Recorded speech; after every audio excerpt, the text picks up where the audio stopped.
excited, and I just can't hide it. We're about to start Hot Mic, and I think I like it. Yeah. Okay, let's see if that works. Oh, perfect. I sound good. I sound real good. We gotta keep checking the audio, man. We got caught out there filming a whole episode with the mics. Yeah, and even though everything we need is always inside of us, it was still, kind of annoying. Yes. But yeah, it's like, damn, we said so many good gems. But yeah, we did it great the second time too. So anywho, yes, what's good, y'all? Antifus. Welcome. Hey y'all, it's been a couple of weeks. Yeah. We've been traveling the world, spreading our, brilliance and love and, all that. Yeah. Yeah, seriously. We went to Canada, we went to Montreal. Yeah. Had a great time at a wedding, and we've been chilling and creating over here. Yeah, so fun. Love traveling, but love being at home with my bee. Yeah. Both are great. Yeah. And we about to have a great show of Hot Mic. Yeah. Yeah. In fact, as always, I didn't do the change the topics, but that's okay. I'm gonna do it while we go. Okay. Do you want me to? I'll probably do say it, anything because it's all made up. Yeah, exactly. Yeah. When we while we're doing the thing, I'll just switch things up. No worries. Okay, cool. We're gonna start with obviously describing. What's up? Should we introduce ourselves? Oh yeah. Hi. I'm Billy. I'm Sheba. This is Hot Mic. And this is one of our shows. She does a show, and she's on the streak right now doing every day on her channel. Yeah. And I do a show at least twice a month. Really, actually, no, I'm on a streak. You're actually on a streak. Yeah. I'm doing several days as well. So check me out on this very channel. How Billy Sees It. Yeah. Applause for that. It's really interesting. Apart from beautiful, interesting things happening on the personal level, the world continues to be the world. Yeah, it's so interesting. The 3D is like a lag of manifestations, the reality we co-created in the past. So we can't be too fooled by how insane the 3D looks right now. What is being manifested now, what we're experiencing now, is a product of the seeds of the planted before, of the realities, the language, the assumptions, the vibrations that we consistently lived in, the stories we told ourselves and stuff, truths, the political myths, and all of it, what we embodied, that's here now. And so I think we've been doing a lot of great work of embodying and visualizing the world that we want, and it's going to start coming. It's going to start coming to us. It is coming. It's coming. It's here. It's unfolding. It's unfolding. Yeah, definitely. The I can't believe how much spiritual themes I get into these days in my life. Yeah. I definitely spent a long period being a proud cynic about faith and all this, but certainly beyond that, what is, and it's unfolding, and what you said is correct. It's we are always, what is always now in a funny and interesting way. The past is our memories. It's a sort of an hallucination, and so is the future. It's a predictive sort of thing, and what is possible is way bigger than all of that. And so we just act in the present. You know what I'm saying? We try to take stock of what is in the present. We gotta try to engage and to make sure that we're sowing the seeds that we're talking about, this prior seeds that are the present. We are now creating the things that we will experience tomorrow, and that our children will experience, and that everyone's children will experience. We're sowing. Yeah. So, and the colonizers want us to doubt our connection to the divine, and of course. So of course. I love that we're seeing through it. We're getting in our spiritual bag. We're separate us from the truth, separate us from the power, for sure. And it's, that creates all sort of absurdities that create challenges for us. I mean, that takes us right into it, okay? Because political activist, I hate the word activist actually for him. But political operative, Republican Party political operative Charlie Kirk has been killed on a campus while he was doing one of his events. Got kirked. Yikes! In a very public way, with in an open carry state on a campus that's very proud that they don't have metal detectors, they insist against metal detectors as part of campus sort of energy. But this guy, they thousands of onlookers. Yeah, exactly. Like someone from like across the campus, sniped him. It's pretty gruesome. I haven't seen the full video, but I saw some of it, especially the early part. I mean, it's bloody. I don't think it's that gruesome. I've just been seeing like children having their limbs blown from them. I've seen a man bulldozed, like his like insides were out. So I'm like, some blood, please. What is this, a Tarantino film? Try harder. It's like all of our, as a species, our capacity for violence has really expanded. And that's the challenge, and that's part of what we're talking about, though. Yeah. Shiva, if we're talking about back to source, source is everything. It is everything, but it's not being dragged into the ugliness. It's not being dragged and being pulled into this zombie state where we're out of touch with our humanity and we accept and can smile through and not feel the suffering of a person getting their neck blown out, of a woman being killed on a bus, or of a violence in any condition, and certainly of genocide, where we're talking about at least 600,000 exactly people, 89% innocent rate. We're talking about children and women. Yeah, I think the proper response to it, in order to keep your humanity, is to completely change and reject this reality that we've co-created, in which we do just accept all of that and we just go to work and we come up with our rationales for why it's terrible, but like we're not going to do anything to stop it. That's why there was, I think at least two, there was a school shooting and a bunch of children were killed. Didn't have any flags at half mast for that. We just send our children to these places where like it's perfectly, we're not doing anything to stop them from being killed. And we're not doing anything to stop them from being killed. That's one level, right? There are people who there's a sort of passive. We're rationalizing it. People like Charlie Kirk, actually. No, so that's where I'm going further. It's beyond not doing anything. Charlie Kirk actively took the reins of our political conversation and actively worked against the effort to have fewer kids killed in schools. He actively lied and spread a lot of propaganda about this current genocide and had a lot of defenses for everything. Yeah. For hospitals being blown up, for the destruction of aid workers, and he had stories that he would tell because of a political set of machinations, a political story in his head about who he is and what his goals were. He allowed for all of this stuff. He allowed for a bunch of violence. Yeah, he provided the rationale for all of us. That was like his thing. Like he was trying to logic the reason for why it actually is kind of necessary for the world, we want to create. Yes. Like the children being killed is a, necessary kind of sacrifice. His job was to articulate that and to do so boldly, to be the tip of the spear on the conversation.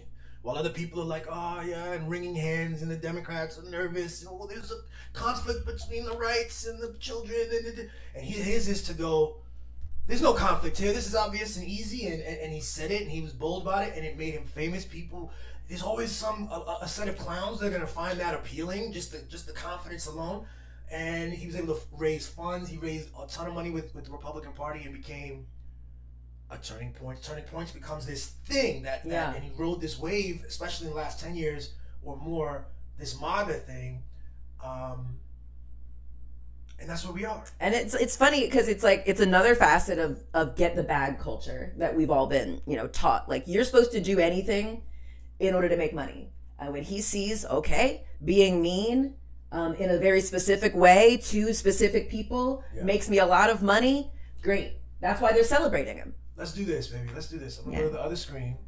And I'm gonna switch the topics. Okay, so yeah. Which one are you doing first? We're gonna do Kirk first, actually. Okay, cool. Yeah, we'll do Kilmeade. Okay, yeah. Because Billy did a great episode on his 2 episodes actually about Charlie Kirk Franklin. Charlie Kirk Franklin. Can you check? I wonder what they see right now. Do you see this? It just looks like a black screen with you writing the thing. Okay. It's cool. Yeah, this is how it works, you guys. Like, guys, look at this behind the scenes. They have this is like behind the music, but like with less music. With less music. Right now. We're back, y'all. We're back. Yeah. I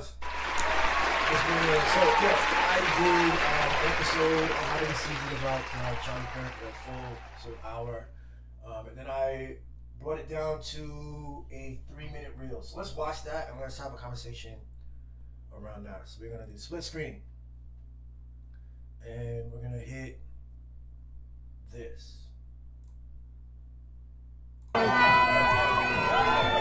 It's crazy, it's heinous, it's obscene. It's obscene in one way, in another way, it makes perfect sense in this moment. In the middle of this genocide, in the middle of these ICE raids that he loved, where families are being split up and where people are actually going through the process, people are getting picked up from the courtrooms. So all this heinous shit is going on, and this fits right into that. It's another example of absurdity. Of course we pander to blacks. They're in every TV commercial. They get more privileges to come into society. They come into every college on preferential with lower test scores. You can't ever say anything negative. He took pride in being callous and cruel.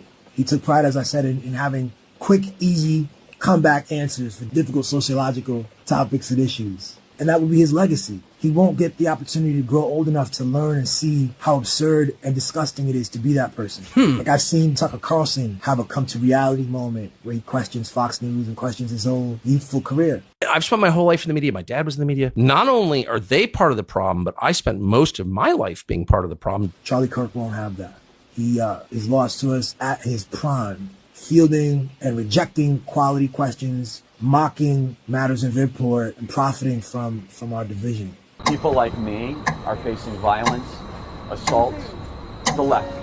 If Charlie Kirk was alive right now, someone else was killed, let's say, in the political space, he'd be on Twitter playing that one way or the other. Find an opportunity to say something about the left, he would do it. If it was a trans person, and he could add some more fodder to the idea that trans people aren't valuable members of our community and people we should distrust, then he would do that. If it was a black person, he would do it. He would talk about and cite a specific kind of statistic and try to shore up that case. That's who Charlie Kirk was. We have a radical left group of lunatics out there. He loved building the notion of the right and the left and pitting people against each other this way.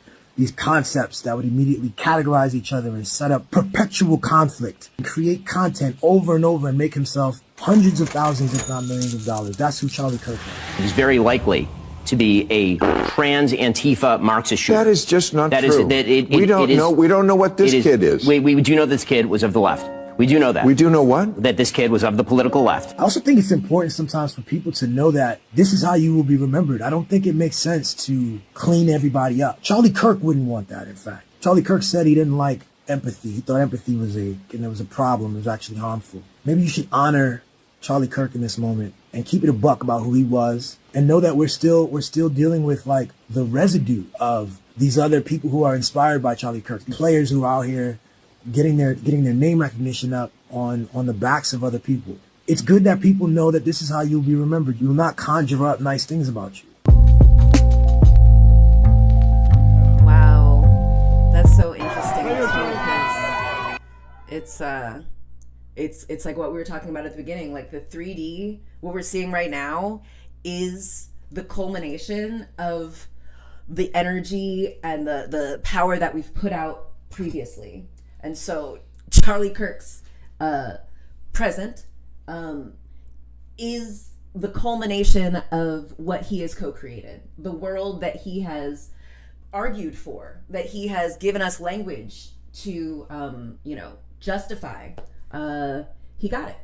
So I think power of very ironically, exactly.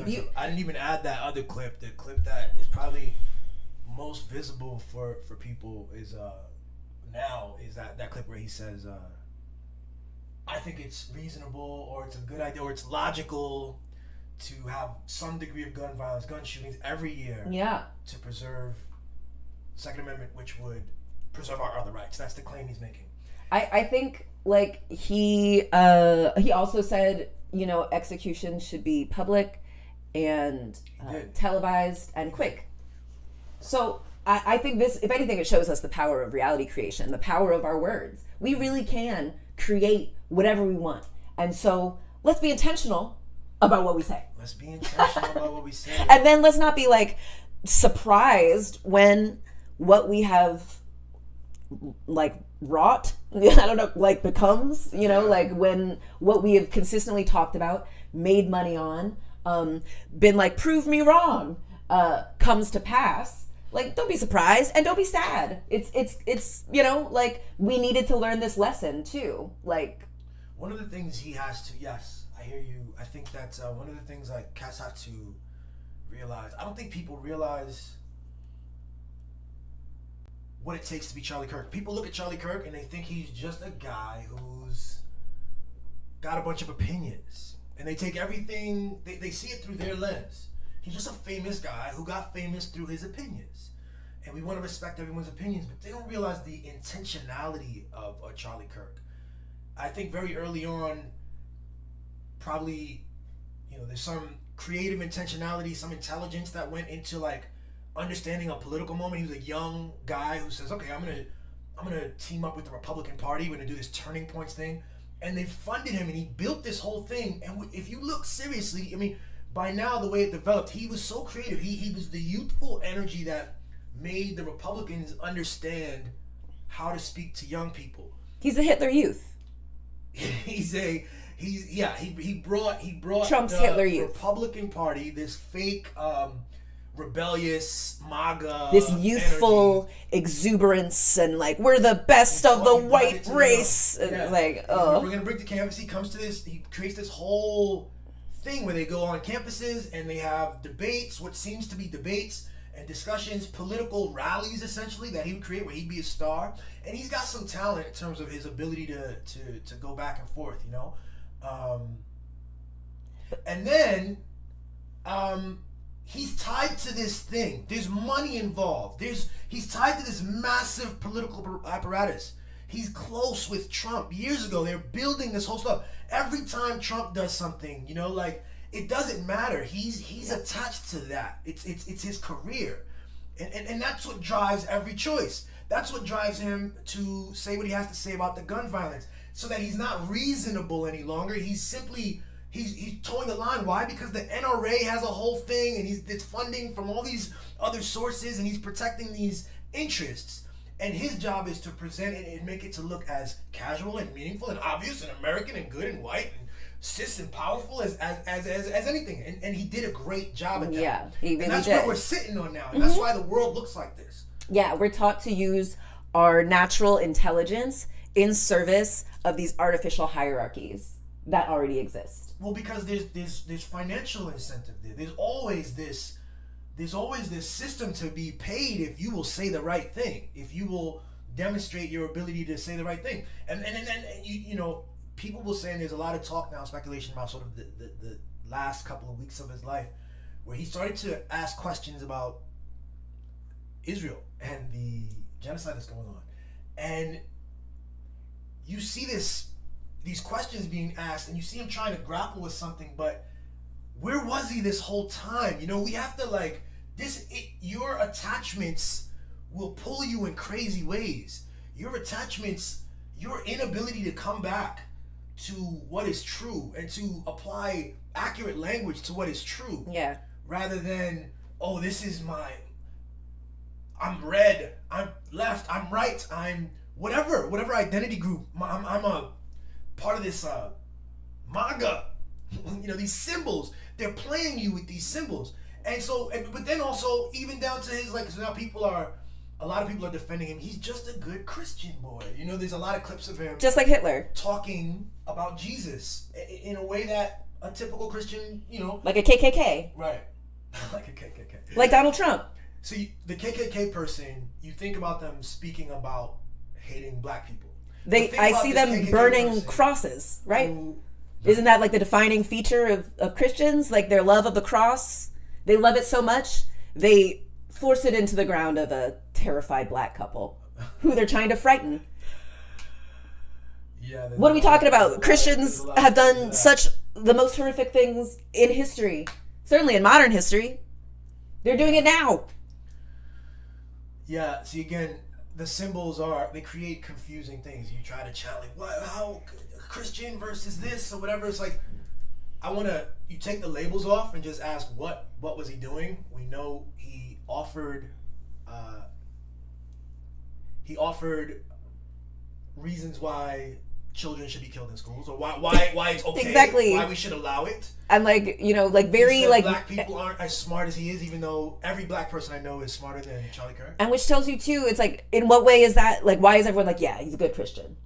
That shows you what? Because he had the cross, because he said things, because he talked about Jesus. That's the thing. Right. And you have some clips that make him seem quite reasonable because he's a human, because he was actually quite reasonable. Every choice was intentional, it was political. So over here he's talking about Jesus in one sense. He's over here creating division and trying to make sure that black people, you know what I'm saying, like you attack DEI, and this was all part. It's all part of the 2025 Trump thing. You know what I'm saying? I don't understand what any of that has to do with Christianity. It's just, I think that's what Christianity is now. Like, you just hide behind this religion and get to do whatever you want, and that's why we should be suspicious of religion generally. Yes. Christianity is one of the religions that seems to suffer with its ability of defining itself, and then and for the people who we all suffer. The victims of Christianity suffer because of Christians' inability to just be real, just be yourself, just be in your power, rather than submitting to this made up white supremacy, male supremacy thing that we then say is oh, that's what God wanted. That's natural. Always there. How come it takes so much money and violence to sustain? It's so natural. How come everyone has to not be honest about it for it to? Even that. That's why I'm really fascinated with the way words work, right? You take the word Christian, the label, the symbol Christian, the identity Christian, you engage with that, and then you just twist it, and you say, you block out certain things. You go, well, Jesus would have cared about this. They go, and they come over here and they just pump it with intentionality. And then a lot of people, Christian or otherwise, however you identify, you just accept, right? He was an aggressive voice. He was intentional in a way that a lot of people are not. Yeah. So who are the intentional people, and how are they engaging with reality? And that's why you have to take the fullness of who. You can't just take the clips where he's talking about something that, so when I introduced, you may have never seen it, maybe you never saw this side of Charlie. I show you a clip where he says several things about black people, and here it's do you just discard that? You don't want to hear it, you know? I think we do that too with identity. Christianity is one of the ones we let people hide behind. Also, father, that's another one I've heard. He's a father, he's a husband. So what? So we're the worst humans in the world. What are we talking about? Fathers and husbands. I mean, exactly, literally. And I don't like that we are trying to make it so that people in certain, identities, we discard all of the, abuses of power and the bad things they're doing. Yeah. And we can't talk about the bad things they've done because they have this identity. Right. It's just an opportunity to divert us. And that's something that we don't use to support the Palestinians. A lot of fathers in Hamas. A lot of fathers, not in Hamas, just in Palestine. A lot of Christians, the original Christians, the first Christians are from Palestine. How far do you extend your awareness? How far do you extend your empathy, your definition literally of what is? Yeah. Or do you create walls and you create the division that allows you to discard someone? Discard groups of people. What does Christianity do to women so often? A lot of the American evangelical approach to it. Why does it have to separate women from the divine? Why does the triune not include a feminine, a female position in there? Why would it not? It's because it's storytelling. We are the recipients of stories, and just like Who are the storytellers? Who had control of the pen? That's really important. That's more important to your understanding than what is. You see what I'm saying? Like, more important to your understanding of what's going on is that you read an account, a story from a human, potentially largely a man. Written by a bunch of dudes. A bunch of different dudes who were jealous that obviously creation and life flows from women. So they were like, no, let's write the story now and use violence to enforce the story. And rewrite the story and put things in completely different. And then those rewritten stories are then being interpreted from the pulpit all over America by other men. Again, so third, fourth hand reinterpretations with their own interpretations of the words that they're reading, with their own assumptions, their own biases on every word. Mm-hmm. The challenge with Charlie Kirk is it was a really messy and ugly and violent and public killing, and in America, on American soil, in a way that we're not, with a celebrity in a way that we're not familiar with, and then people just want a rosy thing. They don't want to deal with who the man was, the political career, like the conveniences that he chose in order to advance his political career, his brand. It involved race baiting. It involved Holocaust denial. It involved all kinds of things. Yeah, and I think like also I'm exploring these white men love the idea of survival of the fittest until they're taken out easily by a kid before he turns 30. For like while it was 31. I mean, the kid who shot him isn't like an old man, like a seasoned assassin. He seems like he's just kind of a young 20-year-old or something. It's like, ooh, look at this white on white violence. What a violent people. We do need to step up and what a barbaric people. They're just so barbaric. They can't help it. It's like their brains, they can only think in violence. Yeah. And they still are surprised when their peers are violent to them. You have a philosophy that says that there is no empathy, there is no togetherness, there is no oneness. It's only violence. You create, you concoct it, and then it's projected even onto their notions of nature. We talked about this, right? Which is wild, because survival of the fittest, literally one of humans, our evolutionary survival traits are empathy, our ability to collaborate, like our intuition. And those are things that like dudes, white men especially, like are like, no, we got to cut those off. We got to suppress those. Babe, those are the things that keep you alive. That's why you guys die so often. Insane. It's insane.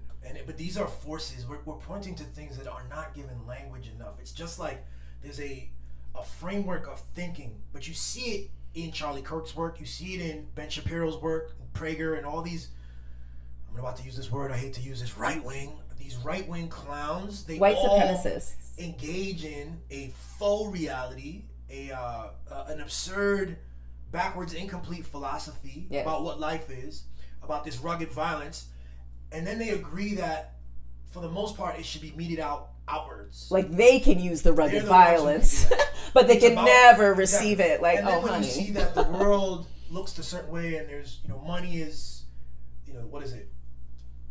The money is distributed a certain way. It's all evidence of black people they're not smart enough. They can't survival of the fittest. Blah blah blah blah. It's evidence that we're not violent but it's all enough. Violence. Exactly. Not all violence. There are interactions that aren't violent. That's part of what America is. That's part of what living is. That's part of what our interactions are.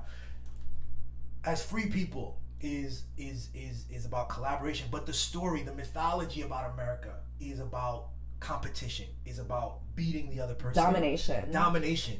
Yeah, it's going from competition to domination. Yes. And that's the problem now. I see it's eating itself, because now all the richest people are in the White House in a very public way, in a way that before was like you had to kind of be careful about. They did it in the public. Exactly. Now it's like we're back to just the robber baron stuff. Yeah.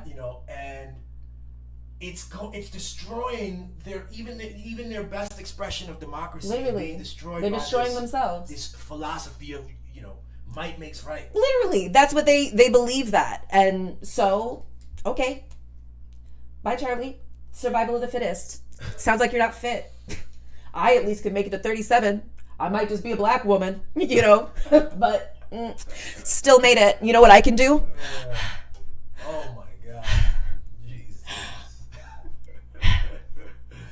Jealous. Haters. And it sucks because, you know, the universe, the cosmos demands balance. And, you know, we just saw, 300,000 children murdered, 600,000 at least, you know, Palestinians murdered. And, like, the scales have to balance. Like, one white man, oh, honey, the universe demands more. The cosmos is going to demand more balance. And the white man, wealthy white men, have not been doing their share of sacrifice. So, people get ready. I think balance is a part of life, and what you know, while people are out here trying to make Charlie Kirk a hero and this like brilliant genius, we have to point out that he failed to understand that life is about balance. He failed to understand that we are all one thing. He failed to understand how to make it to 32. Yeah, he failed to understand that we're all part of the organism. Like, exactly, we are all one organism, and his invective and his like hate. Well, this is what when I was a kid I used to read people say, "Oh, the hate," and I don't know that Charlie. You know, he'll tell you he's not a hateful person. He's telling you he's a Christian. He's not hateful. I want to point to his career choices. I want to point to his logic about safety and political expedience and money. And it's something entirely different from hate, which he was saying, I don't hate anyone. And I kind of want to believe him. He doesn't inherently care. He doesn't care, though. He's flippant about the fact that he built up this thing and his words matter. And when he has an opinion, it's not just an opinion about Ketanji Brown, the Supreme Court Justice who's graduated from elite university. His platform, it affects these other clowns. And we have to engage with idiots who like Turning Point, who watch Fox News. We have to go into the grocery store and we might stumble upon a guy who is now under the assumption that my brain can't function as well as his fucking brain. Even, you know what I'm saying? Because he watches Charlie Kirk. And if I was in a relationship with someone who thought that way about me, I would not perceive it as, oh, he just has a, you know, like he does. I'd be like, oh, he hates me. He treats me hatefully. He treats me without love and without care. And like, that's hateful rhetoric. It's rooted in disdain and domination, and it serves to it actively is like promoting violence and, you know, historic dominion over, you know, people with less power. So I get that. You're right. I love hate, but see, I'm just trying to point to, even again here, there's a words thing, and as we immortalize this moment, we talk about things, you know, saying that somebody. I feel like I was misled a little bit when I think about the racial history in America. Where I've grappled with all of my childhood into adulthood. I grappled with a kind of like irrational hatred. And to me, I am much more, at 42, I have been able to navigate spaces and seen that it's much more rational. It isn't, what I mean is, there is a set of interests, a set of like a philosophy about exclusion, that it's not about I hate brown skin. Like, to me it made no sense. Why do you hate brown skin? Like, that doesn't make sense. No, there is something that makes sense, that drives this behavior, and I want people to talk about that more. You know what I'm saying? That's how I felt about learning about the Holocaust. I was like, wait, they're all white people, and you know, Christianity is basically like Judaism with more steps. Like, how, I don't understand it. Like, so they hated Jewish people. It just didn't make sense to me. Again, another exactly. Yes. And now I understand. I'm like, okay, it's not necessarily rooted in this irrational kind of like Jews, but it's just they chose a group that, you know, had a lot of power, and they just wanted to steal their stuff. Like, they wanted to steal their stuff. They created narratives, and this is why we have to be careful about narratives. They created narratives that justified a set of responses and behaviors. That created multiple tiers of life, and would assign higher value here and lesser value here. And then it's like they use hateful language in order to justify and shore up the thing that they want to do. Yes. Just dispossess and, maintain this thing. And exactly. And to scapegoat when something's wrong. For instance, Trump, going through multiple scandals and all this, the Epstein. How do you get the media to stop talking about that? Okay, DC needs to be taken over. There's too much violence, this and that. Okay, everything is an opportunity. And the Haitians are eating cats. Says whatever he needs. And that's what powerful people do. And that's what Turning Point is, like a political activist wing of a whole broader spectrum of this thing we call right wing. That is just like their goal is to normalize an aggressive thing that would then allow the conversation to be completely goofy. This stuff that 10 years ago was unfathomable. Yeah, it's now normalized because Charlie Kirk with his little face, he said something that was I was talking about this before we got on about how if we think of us as like one organism, everyone is us pushed out. We're all part of the whole. Like I think of Charlie Kirk and his ilk as maybe a finger that has become gangrenous. It's only here to foster the worst traits in humanity, the violence, the cruelty, the lack of empathy, and we have to cut it off before it reaches our vital organs, which I think are our children. Which finger? This one, because obviously it even though it's just a finger, it can still push a button. It can still the pointing finger. Post a thing. It can still accuse. It can still be like, do this. And so, even though it's just a finger, we have allowed our finger to have a lot of power. But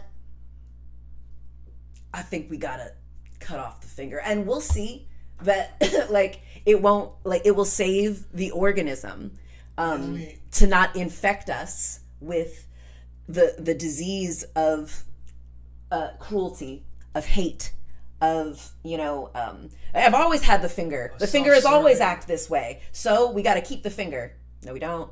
Selfish, careerism. Yes. In our public spaces.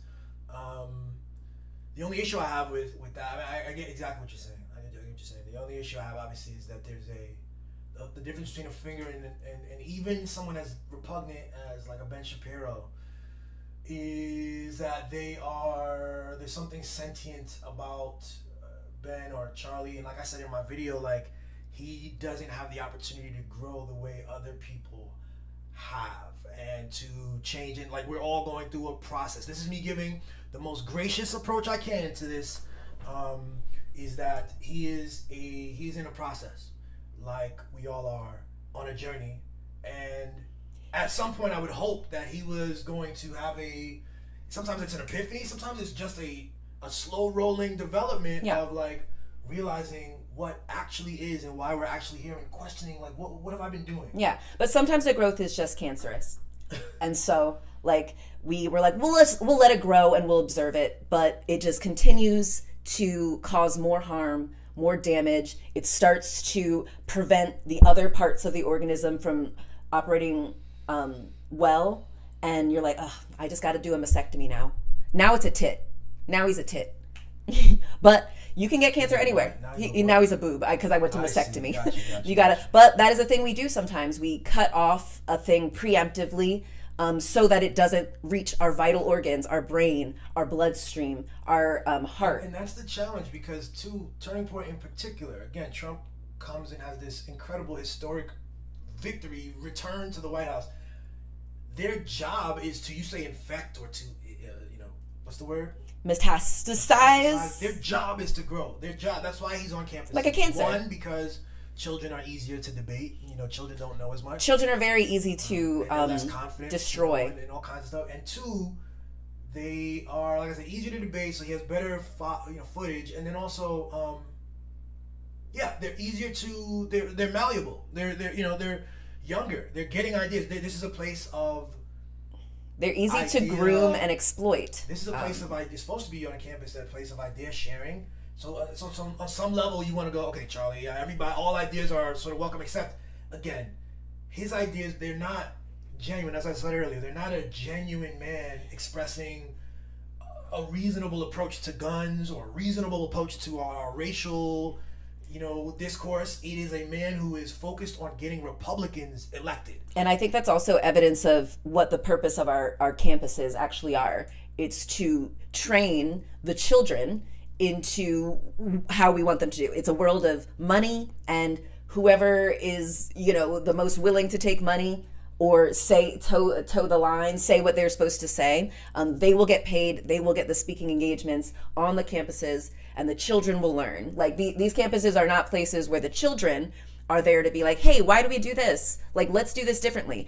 They're there for the teachers and the administration to take their money and then say that, like, this is literally, it's a business, and like they get to control, like they take your money and then they say they control the standard of care, of behavior. Is that how you felt? You went to Goucher University. Is that how you felt at Goucher? Would you look back and say it was something like this? Yeah, I did have to go into debt in order to acquire knowledge that I now could just learn on my own.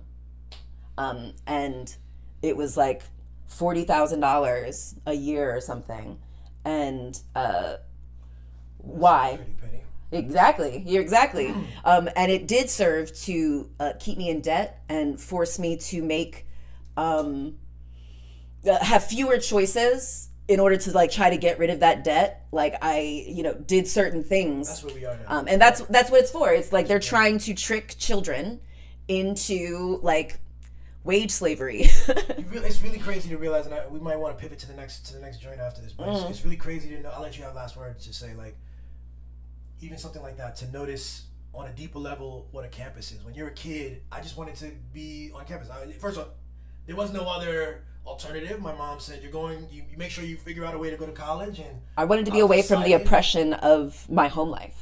That was part of it too. I definitely wanted to get away from home. I think a lot of us have that experience, and we know that like you don't want to necessarily go out into the real world, which is full of adults who are actively trying to exploit younger people who don't know. Exactly. So you want to compete against until we go to college. Exactly. Plus, to me, the college experience, from the movies, it just looked great. Like of course. And girls and all kinds of stuff. So. Yeah, it's fun, but like, I can have a lot of fun anywhere I am. But I learned a lot too. I just want to figure out, like, there's a best. Everything has multiple things. You know what I'm saying? There's the way that campuses and schools are marketed. There's a whole tiered sense about the best Ivy League and these other schools and the community college, and that's where the price tags come from. Literally, you realize it's less about the education. It's more about the caliber of it's about the money. Harvard had other elite people, and so it's about networks and things like this. It's about money, and and then I also think how creative it is when I think about, for instance, like these football universities. Like, you have this higher learning institution that gets money from students and has its own economy, but it also draws in it creates these spectacles where they collaborate and create these like arenas for football and basketball where people come and money is generated that way that can build the campus and all kind. I just find it but really we don't interesting about what this potential that's there that's now being evolved, and people aren't really seeing the university as a necessity anymore, but it's like, yeah, we want to replace it with what, Totally. If its value is in its ability to educate, we can get education in lots of ways. We don't need to pay all this money in order to get the exact same information we have from that. And then if the value is in their ability to generate money, great, but where does it go? Why do we still have homelessness? Oh, the campus can improve? Great. Why do we still have homelessness? Like, okay, like, why are these campuses all connected to the Israeli military? What's happening here, actually? Why? It's like, we know how to make money. That's what I'm saying. Like, we know how to make money. That's not our issue. Our inability collectively to generate a lot of profit, a lot of this made up thing. Our issue is in our inability to take care of our species, of ourselves, of our families, of our communities, of our ecosystem. Literally, we don't have a so again, yeah. These organizations, these universities, then build huge endowments that will benefit the university, will benefit maybe the trustees, the trustees for sure, and perhaps the surrounding communities.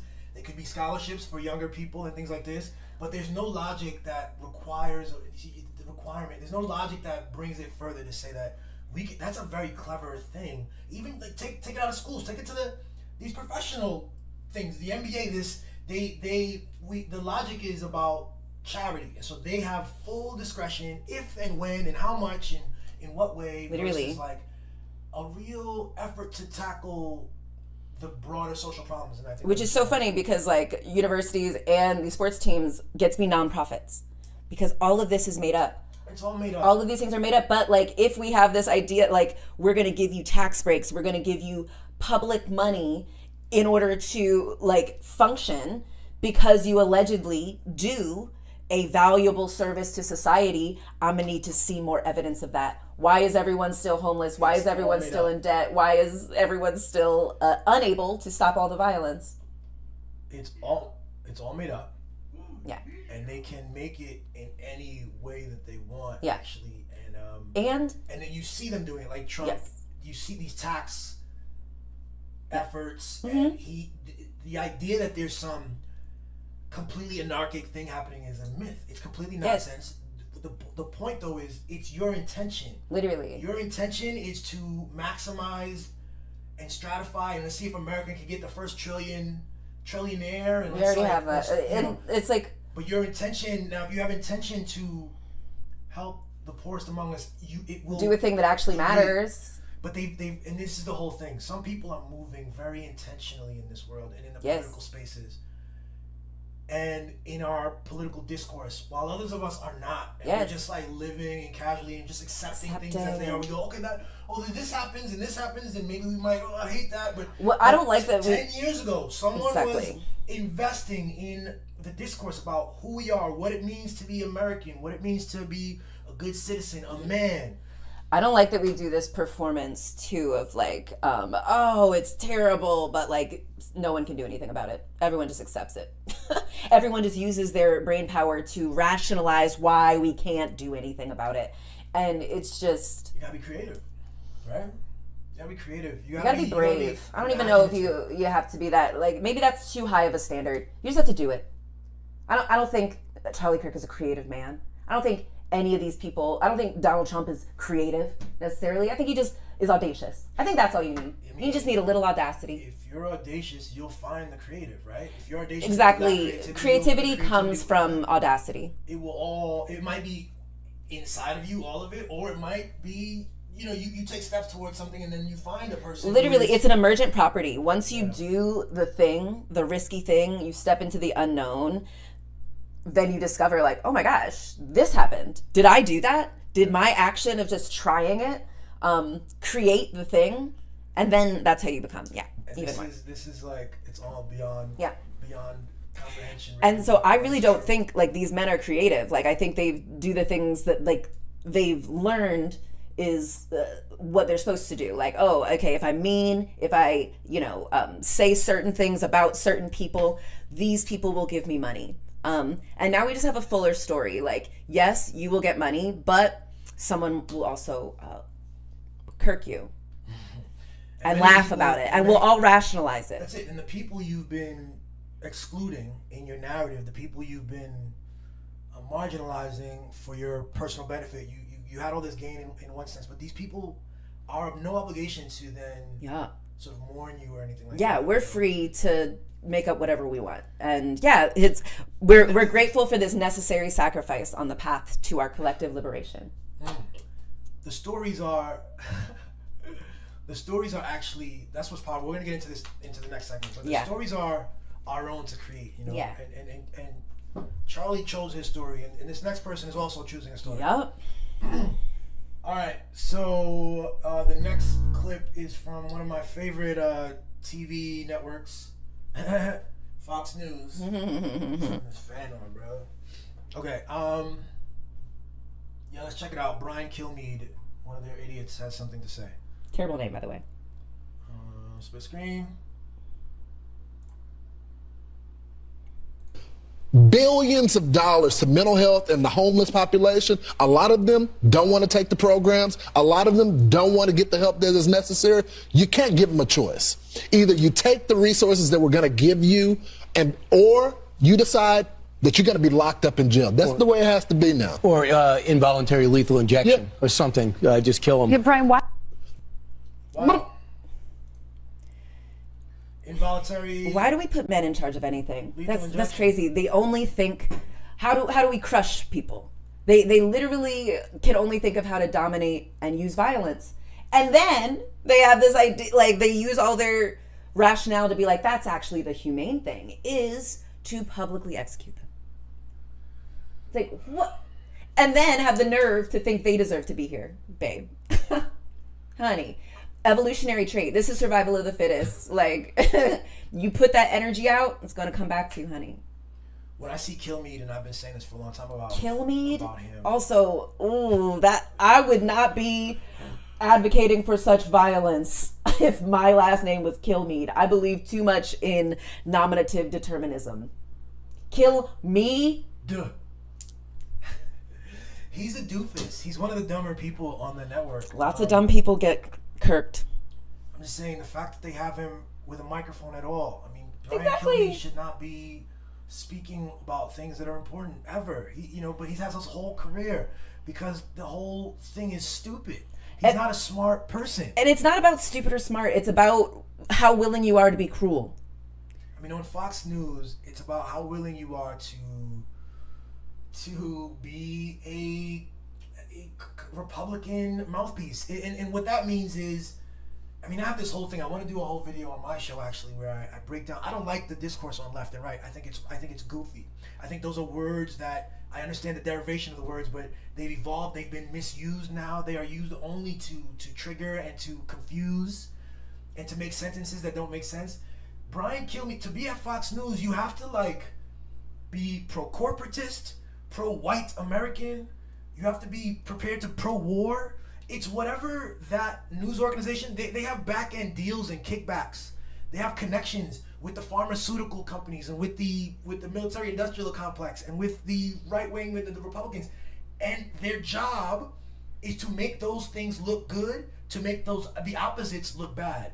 And so if you're pro-corporate, there's this value of Elon Musk as the world's richest man. He's also the world's most valued. He's the worst. He's the most. We have to protect him at all costs, kind of thing. And they truly believe that. Which is crazy because doesn't it make sense? Like, what? No. And if you're homeless, involuntary lethal injection, just kill them. Crazy. And he keeps his job. It's wild. It's like, wouldn't it make more sense to do that to Elon Musk and take his money and redistribute it to everyone? It would bring all of us up to take the life and ill-begotten gains of this one person. The assumption, of course, is that or a couple of men. Every single penny that everyone has is entirely indicative of their grit and brilliance and hard work, and it's entirely earned. Yeah, it's made up. That's why. If you have that mythology, then when you see a poor person, you can assume a whole bunch of things about their ability, about their willingness, their character, effort, their character, their moral worth. And you saw, unfortunately, Fox News can even get a black guy. Several decades ago, this black guy would be much more aware, I think, of the full breadth of what's possible, all the different ways that someone's path towards wealth and abundance can be stymied and stifled, and all the challenges and social constructs, and he'd be aware of that. It's just the discourse would be you'd have to look at him what are you talking? Obviously, you see him, But today he can just go. He leads us into this conversation about what we need to be. Even him, he didn't say kill him, but he says they don't have options, they don't have choices. You take this. There's a power thing. He's proud. Instead of humanizing these people, homeless people, the unhoused are. Sometimes it's a transient thing. Yes. This occurs for a period, and then you move forward. Can you imagine? Kilmeade says kill them. In America, a lot of people are homeless after a big medical event when they don't have medical insurance and they're no longer, because of all these made up things we have. So we can't get healthcare. The money that we do spend and contribute in all our taxes doesn't go to giving us healthcare. It doesn't go to giving us housing. Doesn't go to giving us education. And so we have to spend our life working hard to make money in order to fund these things that we could just have, right? We give it to the politicians, we give it to, you know, our wealthy people, and the state intervenes all of the time to support all these so-called independent projects, these private businesses. We have a corporatist system.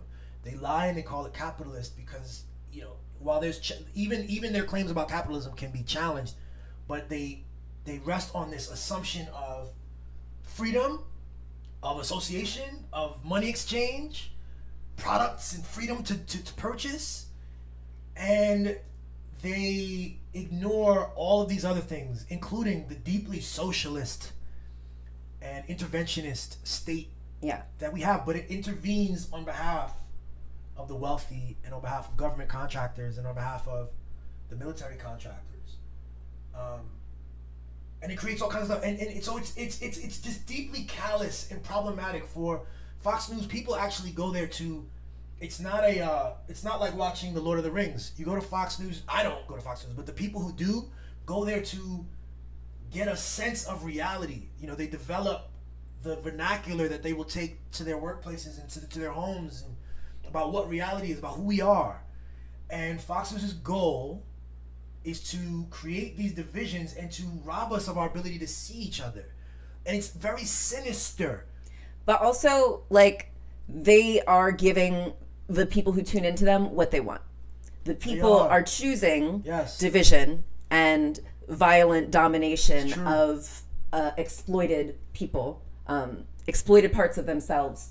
And, you know, this is like evolutionary again, like our empathy and collaboration and our intelligence. We should be able to not just survive longer, but be able to have a better quality of life than literally all of us do. But instead we keep kind of choosing to elevate the people who are, you know, unnaturally cut off from their empathy. Like, their natural intuition and empathy is there to help keep them alive and help our species thrive. And they have, you know, turned that off, actively switched it off, and switched on their cruelty genes to make a buck. It's wild that they don't even have, there's no framework altogether for it. You know, they just, like you said, they turn off the empathy gene. They don't engage with it as natural. In fact, and if you're a man in particular, you know exactly that the story is that your empathy is a weakness. Your empathy will be exploited. Your empathy is feminine. Which, like, you know, women live longer than men, and we have better qualities of life. And so, like, the things that men are taught to hate in themselves, their feminine traits, their empathy, their ability to, you know, their unwillingness to dominate, like, you know, like their ability to accept and not, like, murder everyone, that actually would help you guys survive longer. You would actually, that's actually evidence of survival of the fittest. Women are fitter to survive this environment, you know, and, like, men would have better qualities of life. They would have a better experience of this. They would be able to use their power actually in an expansive, generative way, but they've just been taught to use it to destroy. It's really sad. We have to tell better stories. Yeah, it's really sad. This is really the whole encompassing thing for this full episode from the Charlie Kirk to now. It is about telling better stories. It is about noticing who the storytellers are and noticing that every story isn't truth. Every word is a choice from the storyteller. If you're a storyteller, you need to be aware of the words that you're choosing and have the humility to accept that other stories exist and to look at your fellow human and to come from a place of love, and to come from a place of, like, giving people their dignity, because you realize that they're human just like you. Before they are MAGA or not MAGA, before they are white or not white or black or whatever, they're homeless human. Or otherwise, like, or homeless. These words, experiencing houselessness, these labels that we apply to people that are not indicative of the full beauty of who they are. That's what the whole, if this whole Christian thing and love and God. I don't get how you miss that. Literally, Fox News will trot out all. They're always in defense of Christianity, while Jesus was very clear about how we should treat the poor. It's really goofy. And the immigrant. But there's a whole logic and a whole, like I said, what really is interesting to me is too, I think most people just accept whatever their parents told them. But there's a crop of very active, intentional people who present themselves as leaders. Yeah. And they might have the trappings of leadership. They might have big followings. They might have an institution that they've been funded, for whatever. You see it all over the place, whatever their endeavor is. And whether it's in the media or an activist group or something else. And the question has to come back to the intentions and what are we doing here? Yeah. Because I think in reality, we're not dominating people here. That's not what life is about. And being a leader doesn't mean that people follow you. Just means that you go first. I love that. I love that quote. Yes. If you want to, what do you want to be the first at? Exactly. What do you want people to follow you for? Do you want them to follow you for your ability to be the cruelest to homeless people? Ooh, so edgy. Wow, I haven't seen that before. It's embarrassing. It is embarrassing. And that's how we're going to, what's the opposite? Discourage that trait, that gene, that quality in our gene pool. Cruelty is no longer something we're going to foster. This lack of empathy, it's a dead end. Literally, it will only consume ourselves. We really need to assert that as an obvious thing, and people who struggle with it are lacking. Yes, it's you who is lacking. Exactly, and it's Charlie Kirk's wife doing a bad thing. That blonde woman sitting between those two men casually talking about murdering people, she's doing the wrong thing. We're supposed to not encourage the men folk to rationalize more violence. They're already really good at doing that. So women, we do need to be I'm not effing, I'm not fucking some dude who is so cruel. One of the things I love about Billy is how safe women and queer people and children feel around him. That's an evidence of leadership. Can you put an 8-year-old girl in a room with the alleged leaders and feel safe, feel comfortable about her safety? That feels like such a bad, terrible low bar. Really low bar, and it's really sad that we accept that our leaders, the people we've elected and allowed to stay in these leadership positions, can't but do that. What it is. That's what it is. I'm actually in this conversation with a friend from high school who, an acquaintance, happens to he didn't vote for Trump the first time, but the way things went, the Biden administration put him in a position where he felt that he saw Trump getting a raw deal. He saw the Democrats and CNN piling on into this Russia stuff. Yes, there was that. This political game is a messy fucking game. It's so then he pivots and he goes from here to jerking, and now he votes for Trump, and now he's I'm in this condition with him in our conversation where he's willing to let so much stuff slide, Yeah. Is he the one who invaded Iran? He is a ex-military person, yeah. Who invaded Iran? Maybe Iraq. Oh, okay.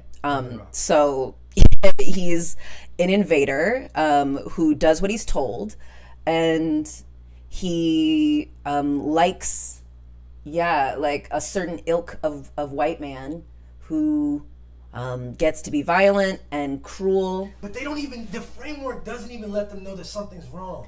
I think they're smarter than that. I think they do. I think they know that you're not going to hold them to it.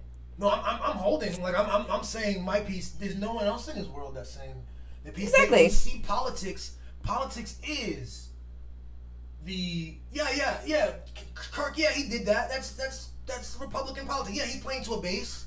They have once you can articulate it in a sort of a cold way, it's politics, he's playing to the political bases and blah blah blah, and then you no longer deal with it as an abhorrent career choice and like a metastasizing, cancerous part of our social condition.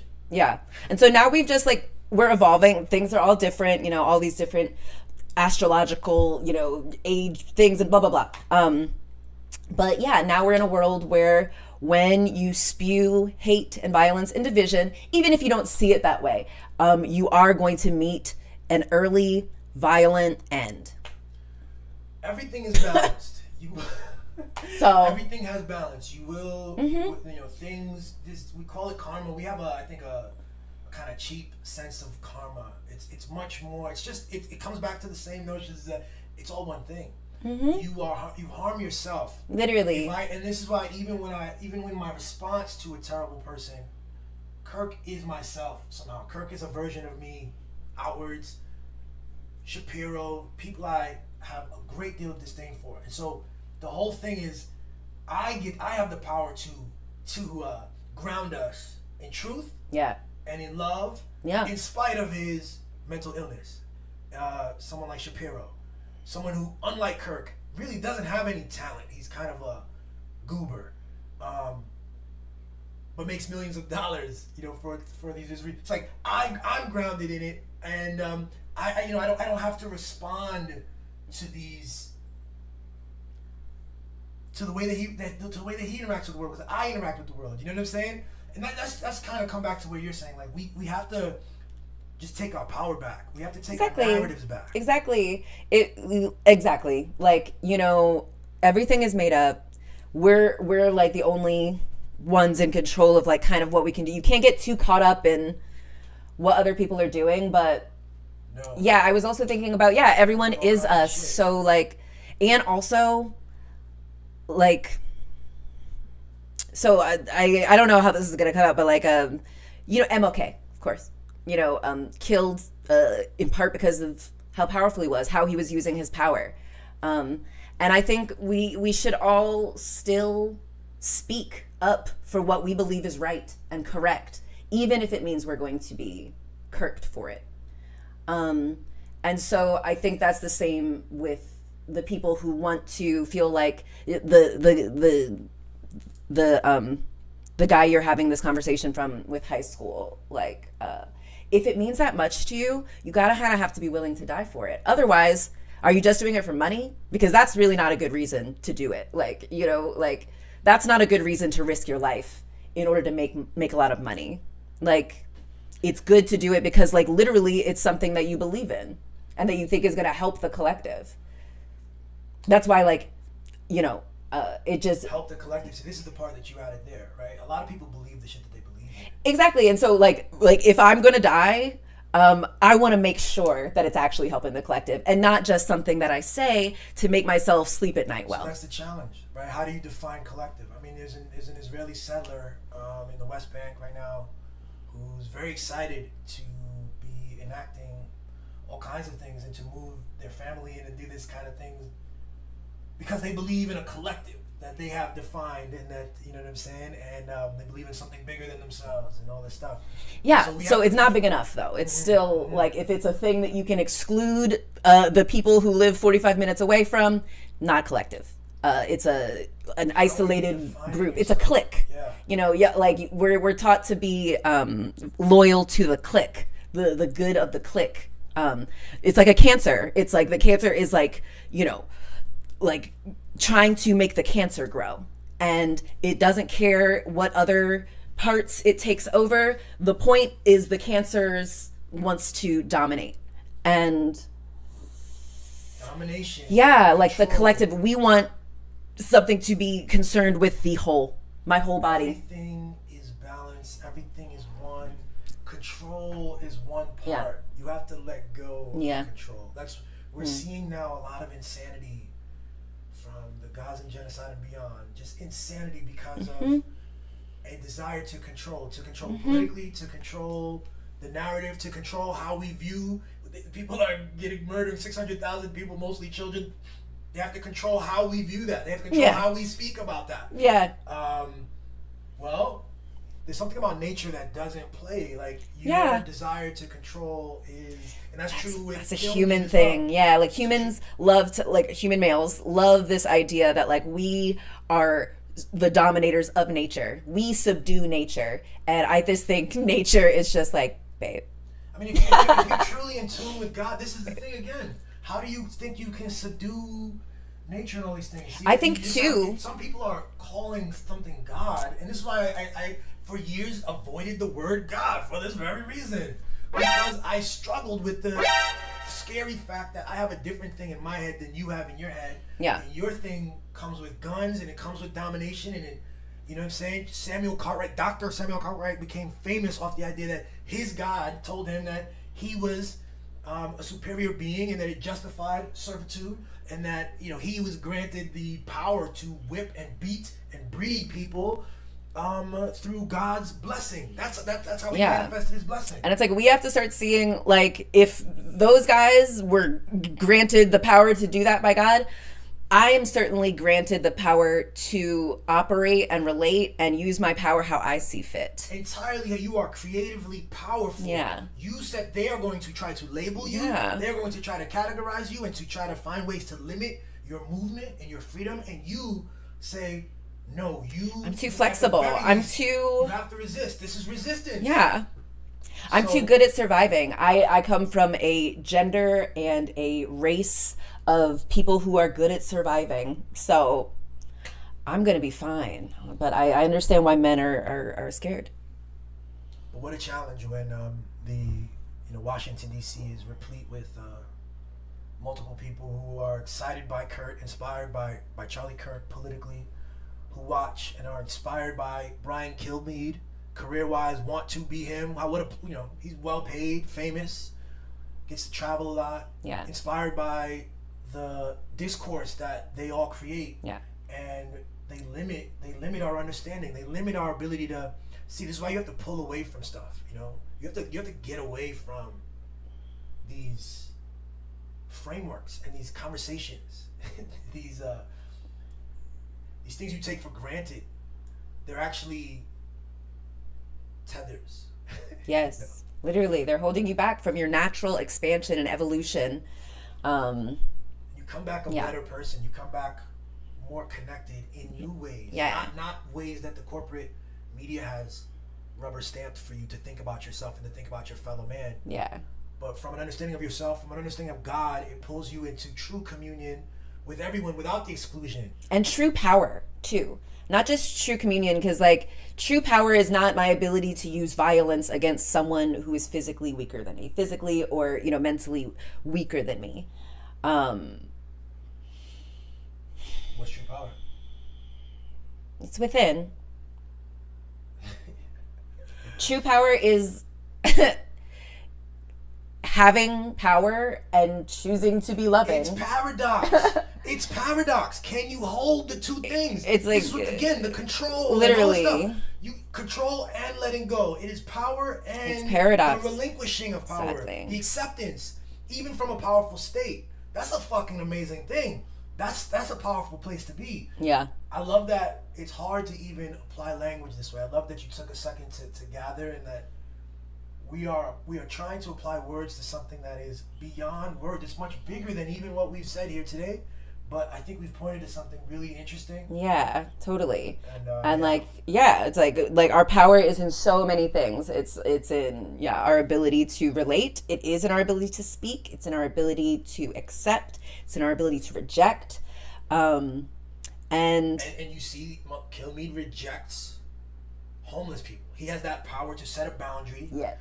His value system says that there's no reason to extend his grace, his sense of love towards those people. And Charlie Kirk did it in a different way. I think he would.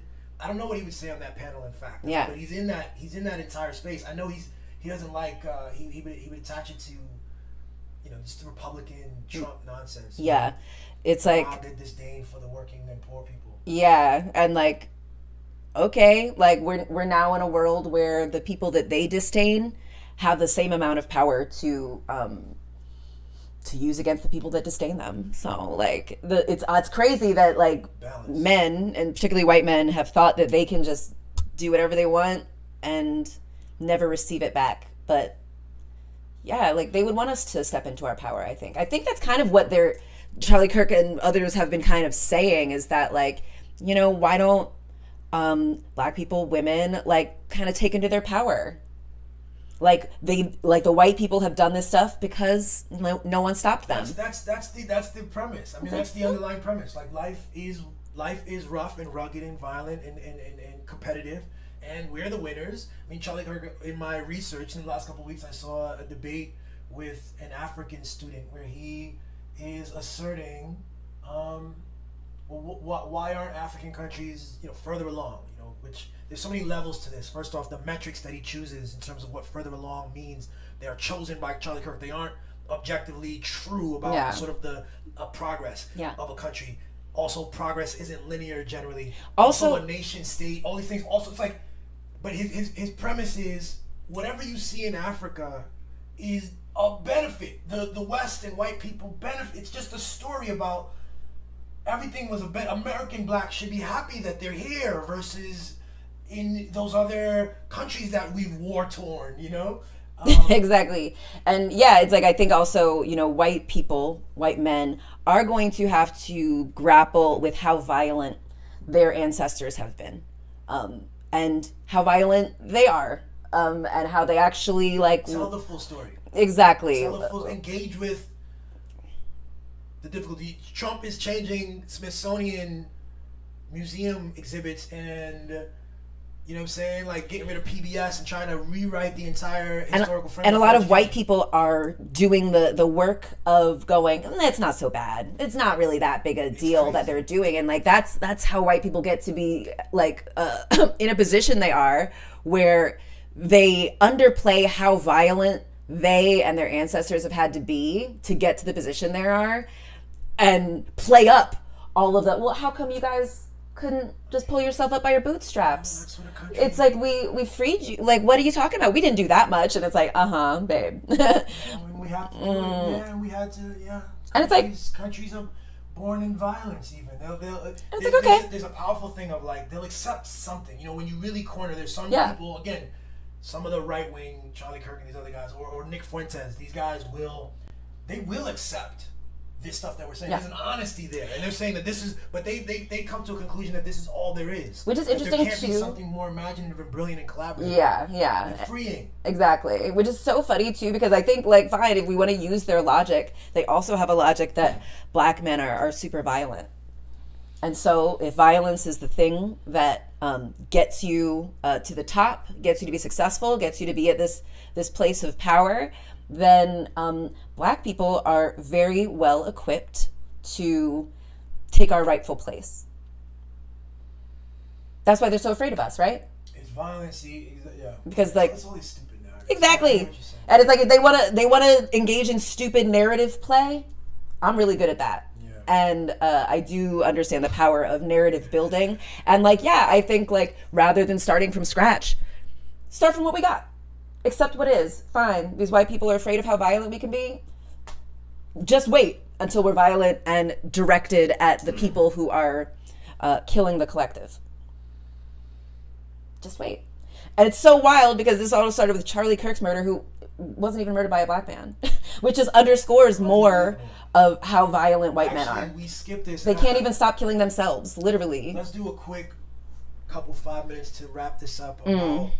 Let's wrap it all up. Kilmeade and Kirk, and just the way the media, Twitter, something more than the media, right? Media is another word that I will throw it out. It's general, but now we're all the media in a way, right? So Twitter, white Twitter is a buzz, or has been a buzz about potential civil war. People are very angry. People are filming themselves, screaming, crying, frothing at the mouth. Others are upset. Obviously, there are other people who have more like your energy and are like memeing this thing and making fun of the moment with Charlie Kirk. But like, how is it that Ben Shapiro, Trump, and these guys are still talking about the left, talking about trans people? We now know it's a white guy. They're working on expired information. Like literally, they're not recognizing that, like, the 3D is a lag, or they are, and they're trying to reality created for the future, where we believe that like, oh, it's the left of the day. Like they're just trying to create this narrative, which we are responsible for rejecting and countering.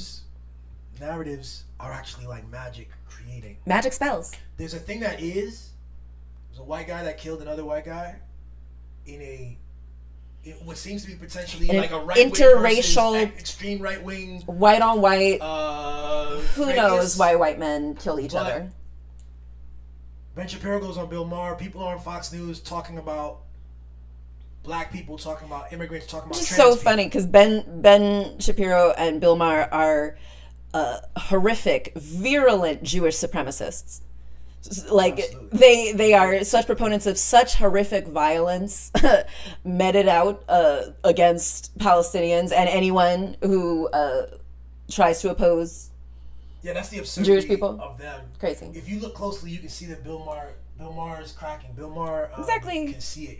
He recognizes that he's not who he thought he was anymore. And I think he sees the real people you have to be afraid of are the white men.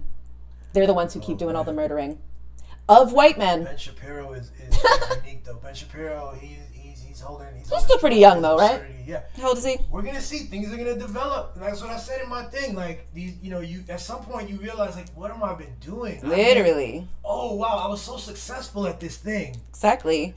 But what was that thing? What's driving me? Who am I? And what it's like I for 2 years I've been coming up with clever, interesting rationales and comebacks to justify killing children and burning children. Wow, who am I? Yeah. Interesting. It's like, yeah, just because like people will pay you to do a thing doesn't mean you have to do it. And that is on so many levels, both sports and this political shittiness and sex work, all these things. Like, just because you're good at a thing doesn't necessarily mean you have to do it. Just because you'll make a lot of money from a thing. You don't monetize everything, girl. You don't. However, like I want to free people from that. I think that's what we've been taught by our parents. Like, if we're good at a thing, if you're good at playing a football, throwing football, and people will pay you a lot, you're supposed to do that forever. You're not supposed to. I don't care if you're into science or you care about the collective, socially. They pay you to play football, and if you do the thing you want to do, that you're actually interested in, they might not pay you, and so you always do the thing that's going to pay you. That's what our parents have taught us. Yeah.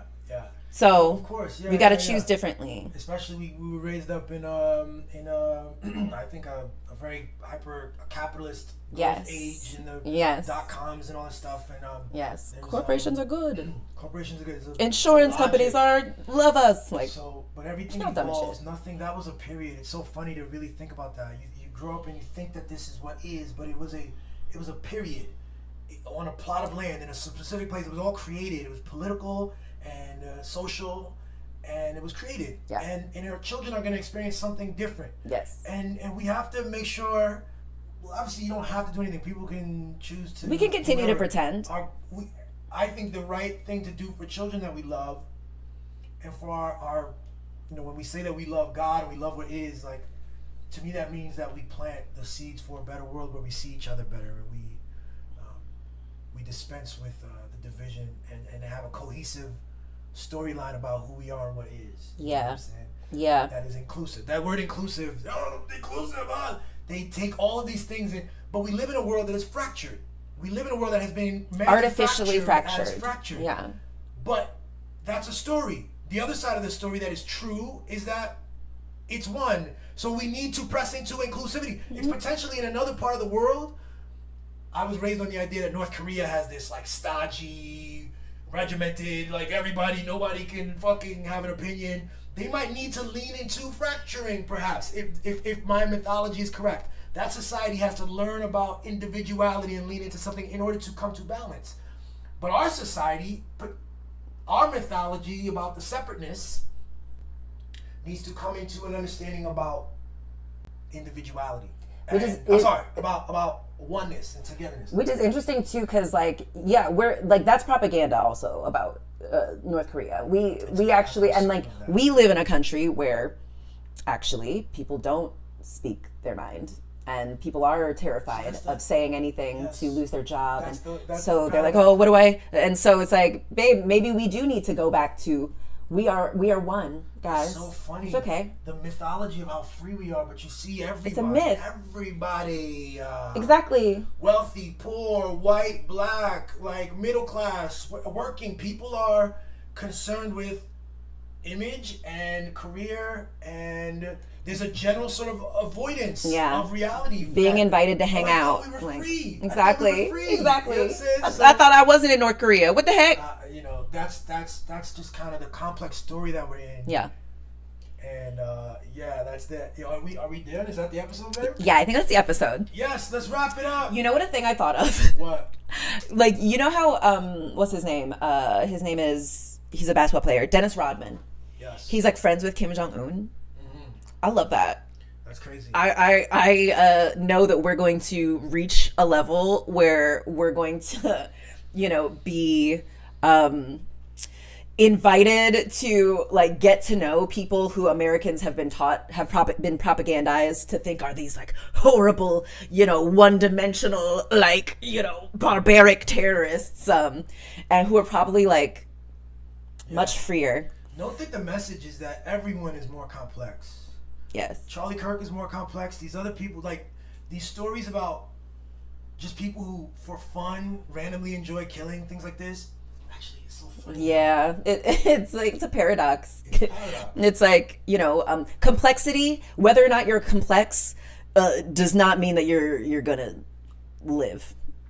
Complexity does not prevent you from being killed. Whether or not you're a complex person, someone, probably an American, probably a man, will still find a way to kill you. I don't follow, but just tell me again if you're like, oh, Charlie Kirk he's more complex, so still dead. No. I'm saying that we were talking about how nobody's just a monster, and then I'm thinking about Netanyahu, for instance. And you were saying no one's complex. You were like, everyone is complex. And I'm like, complex. Yeah. So no one's this like terrorist monster. The stuff they say about Hamas, the stuff, even Netanyahu, who I think is today's political monster. Needs to be kirked. It's not just, I don't know, it's a complex thing of not just hate on the outside, but a mythology in his own head, a hate for parts of himself, because obviously, literally, it's literally just like if a rabid dog was going around biting everyone, you would have to put it down because you like love the collective. So you don't hate the dog; it's just too violent. It doesn't know how to protect itself or the people around it. So we got to kirk it. It's we just have to get rid of it. The only thing that like can stop some things is greater violence. So it no longer just belongs to the old rich white men and the people they pay. That's the thing. They're cool with a certain kind of violence. Okay, exactly. Look, we're out of here. Yeah. All right. Please be good and please tell complex stories and live yes. This is all made up, babe. All made up. Like make it up with love. Make it up with acceptance of like. I see the God in you, see the God in other people. And know that God smites people all the time. Okay? So. Yeah, all that. Alert. And that, like, your, like, word is what goes. So really be intentional about the words, the spells that you cast, like what you want to say, how you want to be remembered, what you want to receive. Yeah, it's more than what we think, yo. So be all of it, yo. Yeah. All right, y'all. Peace. Do you like my earrings, by the way? Oh, yeah, look at also, that. Look at these. Scorpion earrings. Check them out. They're scorpion earrings. It's like, fantastic. Scorpions are still amazing, even though they, like, kill things that threaten it or, like, confuse it. They're like, oh, I was startled. I'm sorry I killed you. And, like, it's okay. The God in the scorpion. The God in the scorpion. See, that's beautiful. Last minute, but yeah. I always struggle with the fact that people with those arguments aren't always filled with the love that you have. They will take the argument, they will take the letter of what you're saying without the spirit that you have, and it will produce something terrible. That's always the thing that triggers me. Yeah. Okay? But like everything's a paradox. So like and none of us seem to be too committed to stopping men from justifying doing something terrible. So I think it makes sense then to understand that, like, we're alchemists, and something terrible is just powerful fuel to transform it into something valuable and profound. It's always now, yo. Let's learn the lessons and be stronger together. Love, peace. I'm so excited. I love you. Love it. Okay.